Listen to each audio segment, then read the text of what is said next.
Let's talk about sharing your work now that you've had the opportunity to develop so many cool pieces of art. As you work digitally, there are a couple things you need to be aware of that you need to work through as you get ready to promote your work. So, I want to talk about some of those specifics.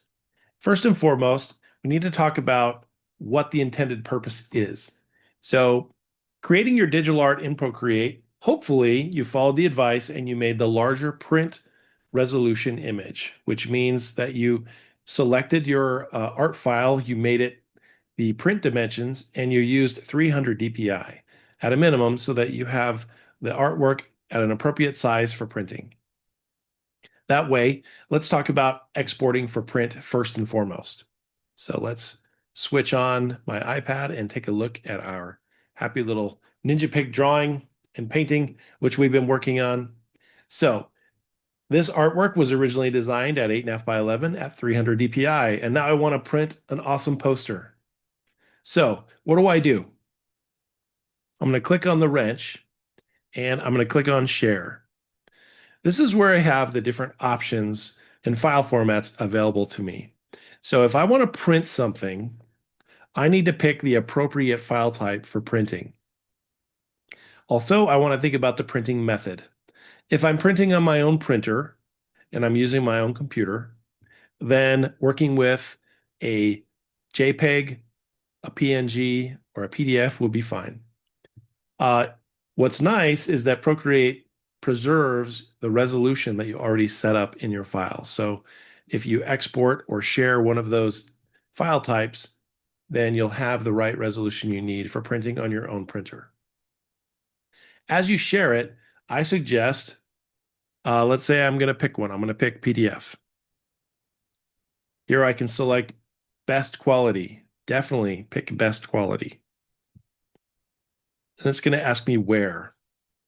So I do have a variety of places to choose from, but like I said in a previous lesson, I have already selected my Dropbox. And so I use Dropbox a lot in connection with my iPad. So that way I can share it to the Dropbox. It gets synchronized there in the cloud, and I can access it from my desktop computer later. That makes that really handy. The other way you can use your file is maybe just save to the iPad files, and then you'll have to then share your iPad file from your iPad folder to Google or Dropbox or something else after the fact. So that's the trick, is getting your file from your iPad off to your computer so you can then manipulate it, share it, and print it. My preferred method is Dropbox because it's kind of built in and you can use that easily to back up your work. So get in the habit of making a master file of your finished artwork. So it's stored somewhere else, not on your iPad. It's stored somewhere else in the cloud or on your Dropbox or your Google folder. And so that if you need it, you have the original image. You can also back up a Procreate version of the file. So I typically will share with myself in my archive either the Procreate file or a PSD file, which is Photoshop, and an image version of the image. So I have those three files backed up somewhere else. You'll save yourself a lot of headache if you do that on a regular basis so you don't lose your work. Something, heaven forbid, happens to your iPad, you'll be saved. All right, color. So by default, you're always working in RGB color while working in your iPad. And that's actually preferable because the spectrum of color that you use in your art, you want to stick with RGB. You don't really want to paint in CMYK. It does not give you the same spectrum of color for your digital art. So the CMYK comes at the very, very end at the printer. Always still stick with RGB.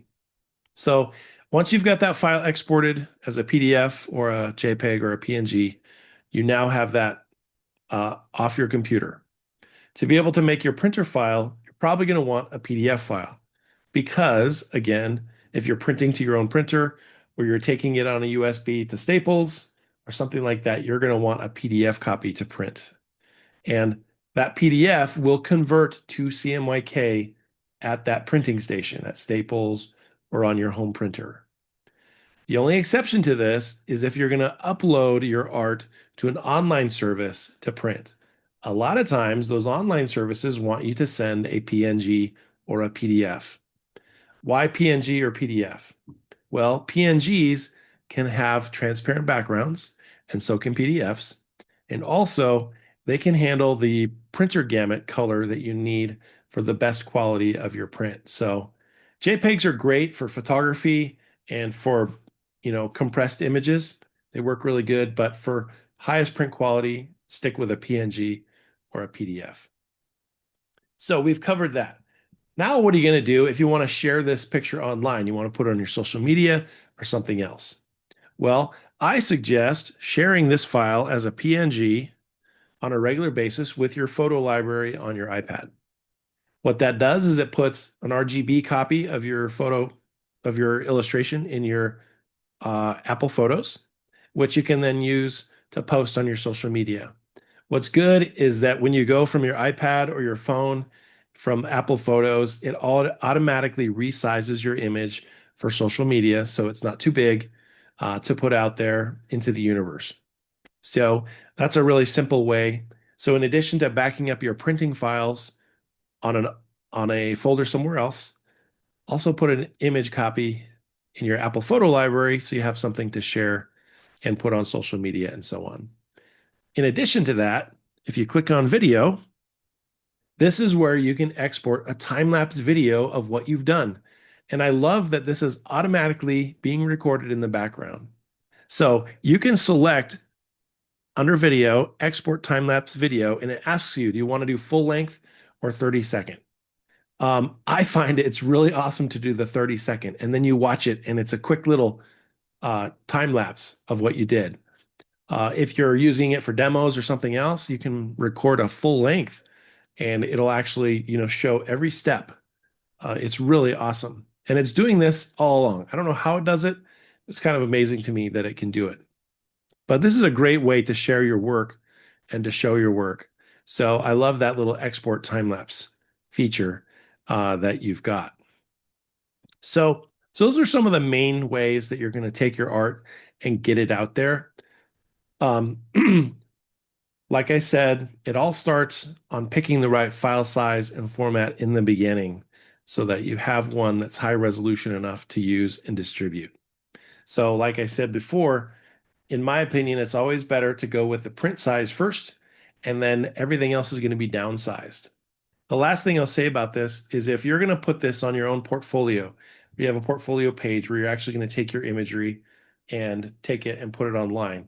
You're probably going to need to use Photoshop to be able to resize your image after the fact.